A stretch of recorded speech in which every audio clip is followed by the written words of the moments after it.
నమస్తే అండి. నేను మీ లక్ష్మీ చౌదరిని. Welcome to mystery Madhurimalu Telugu audio stories. Manasa Smarami part 157తో మీ ముందుకు వచ్చేసాను. కథలోకి వెళ్ళే ముందు ఎప్పట్లాగే రిక్వెస్ట్, వీడియోకి లైక్స్ హైప్స్ ఇచ్చి సపోర్ట్ చేయండి యార్. ఇక కథలోకి వెళ్దాం. ప్రభాకర్ ప్లాన్లో భాగంగా ఒకడు అభి దగ్గరికి వచ్చి, మీరు అభిరామ్ కదా సార్ అని అడుగుతాడు. అవును అని అంటాడు అభి. అమ్మయ్య, బయట అడిగాను, వాళ్ళు మిమ్మల్నే చూపించారు, అయినా కన్ఫర్మ్ చేసుకోవాలి కదా అని అడిగాను. అసలు విషయం ఏంటో చెప్పు అని అడుగుతాడు అభి.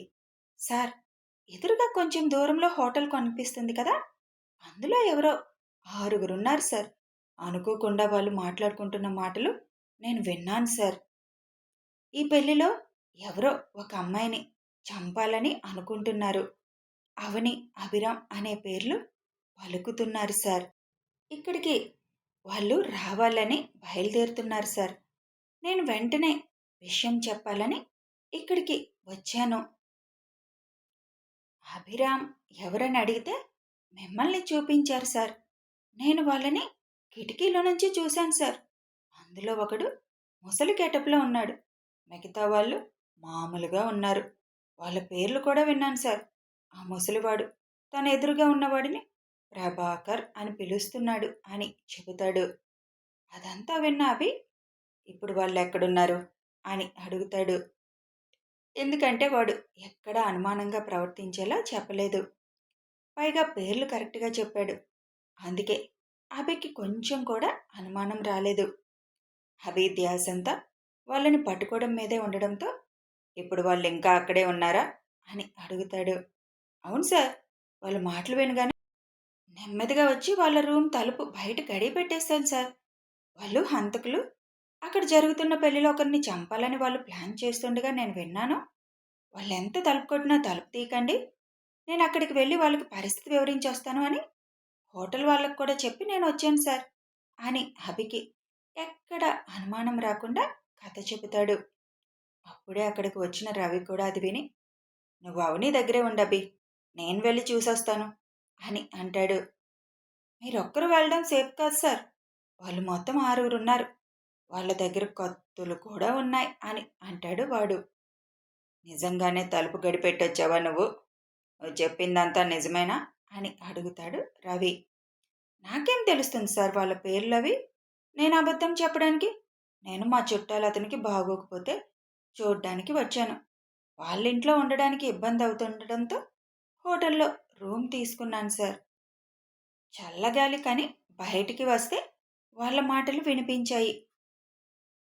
మా రూమ్ పక్కనే వాళ్ళ రూమ్ కావడంతో ఫాస్ట్గా లోపలికి వచ్చి వాళ్ళ రూమ్ గడియ నెమ్మదిగా వేసేశాను సార్. ఇక్కడ పెళ్లి జరుగుతుందని, దేని గురించే వాళ్ళు మాట్లాడారని అర్థమై ఒక బాధ్యతగా చెప్పాలని వచ్చాను. నమ్మితే నమ్మండి, లేకపోతే లేదు. నేను వెళ్తాను సార్. నేను చెప్పానని తెలిస్తే నా ప్రాణాలకు ప్రమాదం అని అక్కడి నుంచి వాడు వెళ్ళిపోతాడు. వెళ్తున్న వాడిని పట్టుకోవాలనే ఆలోచన కూడా ఆ క్షణం మిస్ అవుతారు ఇద్దరు. అతను చెప్పిన మాటలే వాళ్ళ చుట్టూ తిరుగుతూ ఉండడంతో, ఏం చేద్దాం అభి, ఇద్దరం అక్కడికి వెళ్ళడం సేఫ్ అంటావా అని అంటాడు రవి. సేఫ్ కాదని నాకు తెలుసు, కానీ అశ్రద్ధ కూడా చేయకూడదు. వాళ్ళందరూ అక్కడే ఉన్నప్పుడు ఇక్కడ అంత ప్రమాదం ఏమీ లేదు కదా. కొంతమంది సెక్యూరిటీని ఇక్కడ ఉంచేసి మనం వెళ్దాం పదా. ఆలస్యం చేసే కొద్దీ వాళ్ళు బయటపడే అవకాశం ఉంటుంది. మనకి తెలిసిందని వాళ్ళకు అనుమానం వస్తే ఎస్కేప్ అయ్యే అవకాశం కూడా ఉంటుంది. దగ్గరే కదా హోటల్, ఎంతసేపు 5 నిమిషాల్లో వెళ్ళొచ్చేద్దాం పద అని అభి సెక్యూరిటీకి జాగ్రత్తలు చెప్పి, మేడం చుట్టూనే ఉండండి మీరు అని చెప్పి అక్కడి నుంచి అభి రవి వెళ్ళిపోతారు. అది చూసి ధనుంజయ్ కన్నింగా నవ్వుకుంటాడు. వెంటనే అభి ఇక్కడి నుంచి వెళ్ళాడని ప్రభాకర్కి మెసేజ్ చేస్తాడు. ఇక్కడి నుంచి అక్కడికి వెళ్ళి అక్కడి నుంచి ఇక్కడికి వచ్చేసరికి కరెక్ట్గా 10 నిమిషాలు పడుతుంది. ఈలోపే మనం దాన్ని మాయం చేయాలి, త్వరగా ఏదో ఒకటి చేయండి అని ప్రభాకర్ అంటాడు. మాంగళ్య ధారణ కూడా అయిపోగానే జనాలు భోజనాల వైపు కదులుతారు. అనుగారు కూడా మండపంలో ఎదురుగానే కూర్చొని అవని వైపే దృష్టి సారిస్తారు. మండపం మీద ఉన్న భవికి ధనుంజయ్ మీద చూపు పడుతుంది. ఇతన్నెక్కడో చూశానే అని అనుమానం వచ్చి దూరంగా ఉండి గుర్తుపట్టలేక హీల్స్తో నుంచోలేకపోతున్నాను. గాగ్రా ఒకటి హెవీగా ఉంది. నేను కిందకి వెళ్ళి కూర్చుంటాను అని కిందకి వచ్చేస్తుంది భవి. కిందకి దిగి ముందుకు వెళ్తూ ధనంజయ్ని బాగా అబ్జర్వ్ చేస్తుంది. అప్పుడు గుర్తుపడుతుంది. ఎస్, అతనే ఇతను కదా అని అనుకొని ఆ విషయం అభికి చెప్పాలని చుట్టూ చూస్తుంది. ఎక్కడా అభి కనిపించకపోవడంతో ఎక్కడికి వెళ్ళాడు మామ, అర్జెంటుగా ఈ విషయం చెప్పాలి అని అనుకుంటూ బాగా దాహంగా ఉండడంతో మంచినీళ్ళు తాగుదామని అటువైపు వెళ్తుంది. మంచినీళ్లు తాగేసి గాగ్రా కొంచెం లూజుగా అనిపించడంతో సెట్ చేసుకోవడానికి అక్కడున్న టెంట్ వెనక్కి వెళ్తుంది. పెళ్లి తంతంతా అయిపోవడంతో హారిక బంధువులందరూ అక్కడ చుట్టుముట్టడంతో అవని కూడా కిందకి వచ్చేస్తుంది. కిందకి దిగి అభి కోసం చుట్టూ చూస్తుంది. ఎక్కడ అభి కనిపించకపోవడంతో ఎక్కడ ఉన్నారు ఈ సార్ అనుకుంటూ నా దగ్గరే ఉండాలనుకున్నారు అనుకొని భవి కోసం చూస్తుంది. భవి కూడా మండపంలో కనిపించకపోయేసరికి ఎక్కడికి వెళ్ళింది పిల్ల అనుకుంటూ అప్పటికే తమ వాళ్ళందరూ భోజనాలకు వెళ్ళిపోవడంతో అటువైపు వెళ్ళిందేమో అని భోజనాల వైపు కదులుతుంది అవని. మేడం, అటెక్కడికి అని అడుగుతారు సెక్యూరిటీ. మీ సార్ ఎక్కడా కనిపించలేదు అని అడుగుతుంది. సార్ చిన్న పని మీద పక్కకు వెళ్ళారు మేడం అని చెబుతాడు సెక్యూరిటీ. ఓహ్, అయితే వాళ్ళు దొరికేశారన్నమాట. సరే, నేను అటువైపు వెళ్తున్నాను, భోజనాల వైపుకి. అవి వెళ్ళినట్టుంది, చూస్తాను తనని అని అవని అంటే, సరే పదండి మేడం అని అంటారు. ఈ భవి ఎటెళ్ళింది అని చూసుకుంటూ వాటర్ తాగుదామని అటువైపు వెళ్తుంది అవని. అవని వెనకే సెక్యూరిటీ ఉండడంతో అను గారు కనిపించిన వాళ్ళతో మాట్లాడుతూ మండపం దగ్గరే ఉండిపోతారు. ఇంకా టైం కోసం చూస్తే అభి వచ్చేస్తాడు. ఇంకా 5 నిమిషాలు టైం ఉంది అనుకొని అవని వెనకే వెళ్ళిపోతాడు ధనుంజయ్. అవని మంచినీళ్ళు తాగుతుండగా ముసలి గెటప్లో ఉన్న ధనుంజయ్ అవని వెనుకున్న సెక్యూరిటీ దగ్గరకు వచ్చి, బాబు, ఎప్పటి వరకు ఈ అమ్మాయితోనే ఉంది కదా ఒక పాప. ఆ పాప బయటికి వెళ్తుంటే ఎవరో నలుగురు ఆ పాపని కారులో ఎక్కించుకొని తీసుకువెళ్తున్నారు. వారిని నేను ఆపలేక ఈ అమ్మకి చెబుదామని వచ్చాను బాబు అని అంటాడు. అది విన్న అవని షాక్తో తాగుతున్న గ్లాసు కింద పడేస్తుంది. వాళ్ళు నన్ను కాదని భవిని తీసుకెళ్ళిపోయారా అని భయం వేసి, వెంటనే మీరు వెళ్ళండి, మీ సార్ ఎక్కడున్నారు చూసి చెప్పండి అని సెక్యూరిటీ మీద అరుస్తుంది అవని. వాళ్ళు కూడా అతను చెప్పింది విని భయపడి, మీరు మండపం దగ్గరికి వెళ్ళండి మేడం అని ఒకరిని అక్కడుంచి మిగతా వాళ్ళు బయటికి పరుగు పెడతారు. అయితే అక్కడే టెంట్ పక్కన ఉన్న భవి ఈ మాటలు విని, నా పేరు చెప్పి ఎవరిలా చేస్తున్నారు అని ముందుకి రాబోయేసరికి ఇంకా ఆలస్యం చేస్తే టైం సరిపోదు, అభి వాళ్ళు వచ్చేస్తారని తన కోట్లో ఉన్న కత్తి తీసి జనాల్ని డైవర్ట్ చేయడానికి తన అనుచరుడికి సైగ చేస్తాడు ధనంజయ్. అతను తన పక్కన ఉన్న లైట్ మీద కర్రతో కొట్టగానే సౌండ్ చేస్తూ లైట్ పగలడంతో అందరి దృష్టి అటువైపు పడుతుంది. అవని దగ్గర చీకటి అవుతుంది. ఒక్క క్షణంలోనే తన చేతిలో ఉన్న కత్తితో అక్కడ ఉన్న ఒక్క సెక్యూరిటీని పొడి చేస్తాడు. అది చూసి భవి ఊహించని ఆ సంఘటన చూడగానే అవని షాక్లోకి వెళ్ళగా అవని చేయి పట్టుకొని పక్కకి లాక్కెళ్ళిపోతాడు ధనంజయ్. అలా అవనిని లాగుతున్నప్పుడే భవి వాడికి కనిపించకుండా పక్కకి తప్పుకుంటుంది. పక్కకు తీసుకువెళ్ళగానే అవని ముక్కుకి మత్తు చూపించి స్పృహ కోల్పోయేలా చేస్తాడు. అప్పటికే ధనుంజయ్ అనుచరుడు ప్రభాకర్కి ఫోన్ చేయడంతో కారు స్టార్ట్ చేసుకొని ధనుంజయ్ వైపు వస్తాడు. అవనిని కారులో ఎక్కించి ధనుంజయ్ కూడా కారులో ఎక్కేస్తాడు. అప్పటికే నలుగురు అనుచరులు కూడా అక్కడికి వచ్చేస్తారు. వాళ్ళ నలుగురు కోసం కూడా వాళ్ళు దిగిన హోటల్ ఓనర్ని కారు ఏర్పాటు చేయమని అడగడంతో అతను ఏర్పాటు చేయడంతో ఆ కారులో వచ్చేయండి అని చెబుతాడు. ప్రభాకర్ కార్ స్టార్ట్ చేస్తుంటే అది స్టార్ట్ అవ్వదు. అబ్బా, దీనికేమొచ్చింది అనుకుంటూ మళ్ళీ స్టార్ట్ చేయబోతుండగా, మీరు వెళ్ళి తొందరగా ఆ కారు తీసుకురండి, అందులో అయినా వెళ్ళిపోతాం అని ధనుంజయ్ ఇద్దరిని పంపిస్తాడు. ఇద్దరు ఆ కారు తీసుకురావడానికి వెళ్ళగా అక్కడే ఉన్న ఇద్దరు ఇంజిన్ ఏమైనా ప్రాబ్లం వచ్చిందేమోనని తీసి చూస్తారు. షాక్లో నుంచి తేరుకున్న భవి చీకట్లో చిన్నగా అడుగులు వేసుకుంటూ వాళ్ళు కారు స్టార్ట్ అవ్వలేదని అటువైపు చూస్తూ ఉండడంతో నెమ్మదిగా కారు వెనక్కి వెళ్ళి డిక్కీలో ఎక్కేస్తుంది. ఇప్పుడు అరిచినా, ఎదిరించినా వాళ్ళు నన్ను కూడా ఏదోటి చేసి అత్తని తీసుకెళ్ళిపోతారు. అత్త ఎక్కడుందో మామకి తెలియాలంటే నేను వెళ్ళాలి వీళ్ళతో. అసలు మామ ఎక్కడున్నాడు కనిపించలేదు అనుకుంటుంది భవి. అంతలో కారు స్టార్ట్ అవడంతో ప్రభాకర్ కారు ముందుకు పోనిస్తాడు. వాళ్ళ వెనకే కారు కూడా రావడంతో మిగిలిన ఇద్దరు కూడా ఎక్కేస్తారు. ఆ కారు ముందుకు వెళ్ళిపోవడం, అభి, రవి ఉన్న కారు వచ్చి అక్కడ ఆగడం ఒకేసారి జరుగుతాయి. అభి కారు దిగి లోపలికి వచ్చేసరికి అవని ఎక్కడా కనిపించదు. అప్పటికే ధనుంజయ్ పొడిచిన సెక్యూరిటీ దగ్గర జనాలు గుమిగూడడంతో అనుమానంగా అటువైపు అడుగులు వేస్తారు అభి, రవి. అభి వాళ్ళు హోటల్కి వెళ్ళి అతను చెప్పినట్టుగానే అక్కడున్న వాళ్ళని అడిగితే మాకెవరూ అలా చెప్పలేదు, అసలు అలాంటి సంఘటన ఏమీ జరగలేదు అని చెప్పేస్తారు అక్కడి వాళ్ళు. ఒక్క నిమిషం అతను చెప్పింది అబద్ధమా అని అనిపించగానే పేర్లతో సహా చెప్పాడంటే నిజమే అయి ఉంటుందని మళ్ళీ అనుకొని ఒకసారి మొత్తం రూమ్స్ చెక్ చేయాలి రవి అని తన ఐడి కార్డు చూపించి అడుగుతాడు. పోలీస్ అనగానే భయపడి ఆ ఓనర్ చెక్ చేయమని చెబుతాడు. మొత్తం రూమ్స్ అన్నీ మామూలుగానే ఓపెన్ చేసి ఉంటాయి. ఇక్కడి నుంచి ఎవరినైనా మీరు తప్పించారా అని కోపంగా అడుగుతాడు రవి. లేదు సార్, మేమెవరిని తప్పించలేదు అంటాడు ఓనర్. అప్పటికే అభికి డైవర్ట్ చేశారేమో అని అనుమానం వచ్చేస్తుంది. ఇక్కడెవరైనా నిన్న కొత్తగా దిగారా అని కోపంగా రవి అడిగేసరికి నిన్న ఒక ముసలతను అతనితో పాటు ఒక నలుగురు దిగారు సార్. ఇవాళ మధ్యాహ్నం ఇంకో అతను వచ్చి వాళ్ళతో యాడ్ అయ్యాడు. అడిగితే ఇక్కడ పొలాలు కొందామని వచ్చాం, మేము చాలా పెద్ద బిజినెస్ చేస్తామని చెప్పారు సార్. 2 రోజులు ఇక్కడ మొత్తం తిరగడానికి మాకు కారు కూడా కావాలి అని సాయంత్రం ఒక కారు కూడా ఏర్పాటు చేయించుకున్నారు సార్ అని మొత్తం చెప్పేస్తాడు ఓనర్. ఎవరైనా మీ హోటల్లో రూమ్ అడిగినప్పుడు ఎవరు ఏంటి అని అడగరా మీరు? వివరాలు తెలుసుకోకుండానే అలా రూమ్స్ ఇచ్చేస్తారా అని రవి సీరియస్ అయ్యేసరికి సార్, ఇది చిన్న హోటల్, కస్టమర్స్ మాకు ముఖ్యం. అప్పటికీ అంత డబ్బు ఉన్న వాళ్ళు మా హోటల్లో ఎందుకు దిగుతున్నారని మాత్రం అడిగాను సార్. ఒక్కరోజుకి అడ్జస్ట్ అవ్వక తప్పదు, దగ్గరలో మరి పెద్ద హోటల్స్ లేవు కదా అని అన్నారు సార్. నాకు కస్టమర్స్ డబ్బులు కావాలి సార్, పైగా అతను ముసలివాడు, అనుమానం ఏం రాలేదు మాకు అని చెబుతాడు అతను.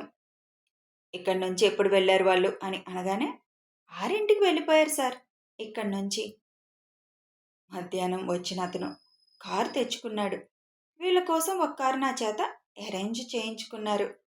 6ంటికి వెళ్ళిపోయారన్న మాట విన్న అభి, రవి పద అని బయటకు వచ్చి ఫాస్ట్గా కారు స్టార్ట్ చేస్తాడు.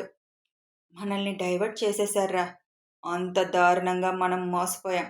కేవలం వాళ్ళని పట్టుకోవాలనే ఆలోచన మైండ్లో మెదడం వల్ల అతడు చెప్పింది అబద్ధం అనిపించలేదు అస్సలు కొంచెం కూడా. వాళ్ళ మండపంలో ఉండే మనల్ని డైవర్ట్ చేసేశారు అని వెంటనే సెక్యూరిటీకి ఫోన్ చేస్తాడు అభి. అక్కడ ఏమైనా ప్రాబ్లం ఉందా, ఏమైనా అనుమానంగా ఉందా, మేడం దగ్గరే ఉన్నారు కదా మీరు అని అభి అంటుండగా భవిని వెతుకుతూ కొంచెం ముందుకు వెళ్ళిన వాళ్ళకి సిగ్నల్స్ రాక అభి వాయిస్ వినిపించక హలో హలో అంటారు. అభి మనసు చెబుతుంది ఏదో జరుగుతుంది అని. ఇంకా స్పీడ్ పెంచుతాడు కారు. కానీ అప్పటికే అవనిని తీసుకుని వెళ్తున్న కారు భోజనాల సైడ్ నుంచి వెళ్ళిపోవడం, అభి కారు మండపం ఎంట్రన్స్లో ఎంటర్ అవడం రెండు ఒకేసారి జరుగుతాయి. ఫాస్ట్గా లోపలికి వచ్చి చూసేసరికి అవని కనిపించదు.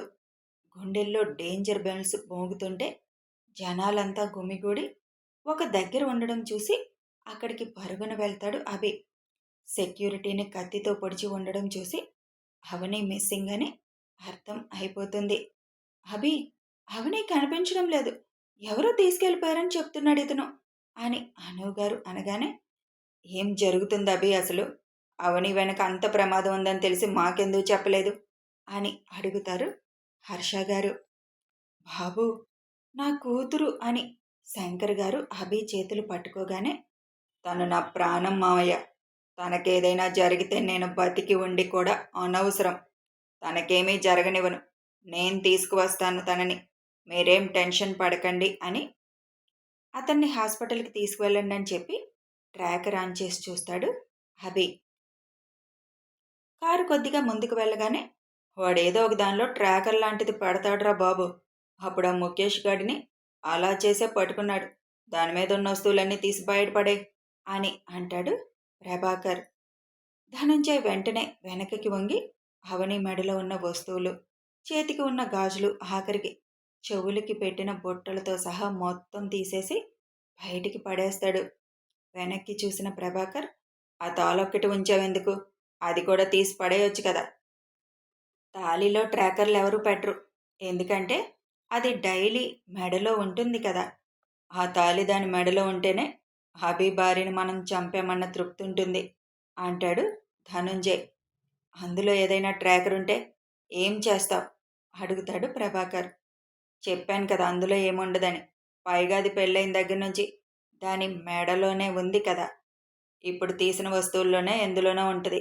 ముందైతే పెట్టుకోడు కదా ట్రాకరు. అయినా నీకు అనుమానం ఉంది కదా, ఒకసారి చెక్ చేస్తానని తాళి తన చేతితో పట్టుకొని మొత్తం చెక్ చేస్తాడు. ఇందులో ఉండే సమస్య లేదు.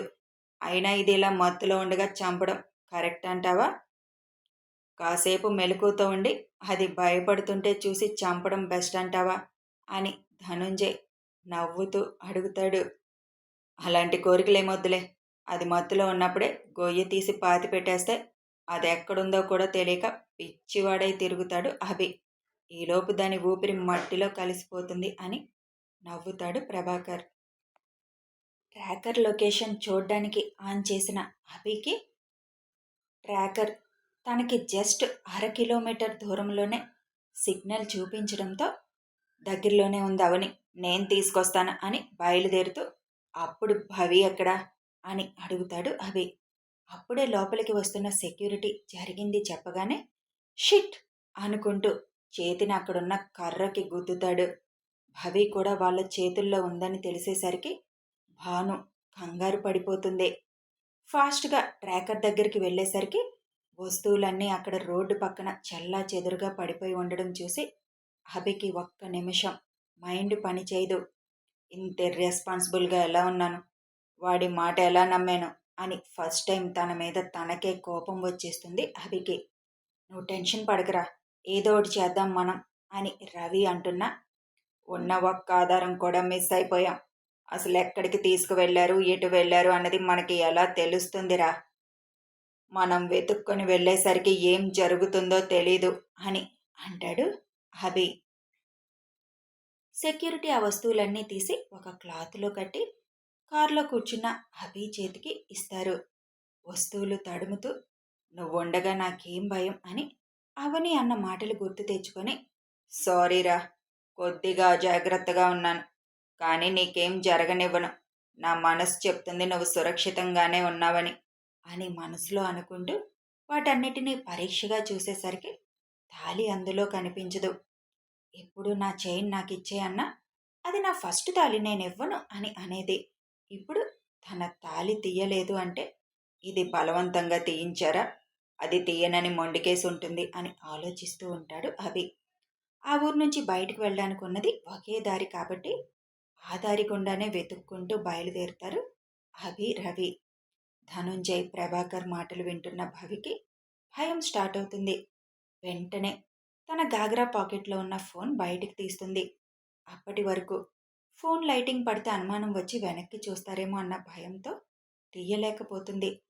ఇలా భయపడితే చాలా ప్రమాదంలో పడిపోతామని అనిపించి ఆ ఇరుకులోనే సౌండ్ రాకుండా లైటింగ్ పైకి పడకుండా బోర్లా తిరిగి ఫోన్ తన కింద పెట్టుకుంటుంది.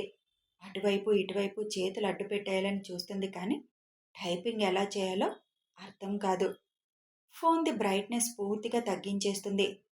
ఫోన్ మ్యూట్లో పెట్టేసి చకచకా 4 మెసేజ్లు టైప్ చేసి లొకేషన్ ఆన్ చేసి అది అభి ఫోన్కి సెండ్ చేసి మళ్ళీ సైలెంట్గా ఫోన్ పాకెట్లో పెట్టేసుకుంటుంది భవి. చేతులు కదిపినప్పుడు సౌండ్ వస్తే ఎక్కడ వాళ్ళకు అనుమానం వస్తుందా అని కారు ఎక్కగానే తన చేతికి ఉన్న గాజులు కూడా తీసేస్తుంది. కదిలితే సౌండ్కి దొరికిపోతానేమో అని జాగ్రత్తగా బోర్లా తిరిగి తను చేయవలసింది చేసేసి, మామ తొందరగా వచ్చేసే అని కళ్ళు మూసుకొని అనుకుంటుంది. కళ్ళు మూసుకొని ఎవరినే తలుచుకుంటున్న అభికి ఫోన్లో మెసేజ్ సౌండ్ వినిపించగానే చూడాలని కూడా అనిపించక ఫస్ట్ చూడడు. కానీ వెంటనే మెసేజ్ సౌండ్ రావడంతో డౌట్ వచ్చి ఫోన్ చూస్తాడు. భవి నుంచి మెసేజ్ అని చూడగానే ఫాస్ట్గా ఓపెన్ చేసి చూస్తాడు. మామా, అత్తని కిడ్నాప్ చేసి తీసుకువెళ్తున్నారు. చంపేయాలని ప్లాన్ వేస్తున్నారు. నేను వాళ్ళు చూడకుండా వాళ్ళ డిక్కీలో ఎక్కాను. తొందరగా రా మామా, నీకు లొకేషన్ షేర్ చేస్తున్నాను. సిగ్నల్స్ తక్కువగా ఉన్నాయి. ఎంతవరకు వస్తాయో తెలీదు. ఫాస్ట్గా రా మామా. ఈ కారు నువ్వు చేరుకోగలిగితే అత్త నేను సేఫ్. వాళ్ళ మాటలు వింటుంటే భయం వేస్తుంది. తొందరగా రా మామా అని మెసేజ్ ఉంటుంది అందులో.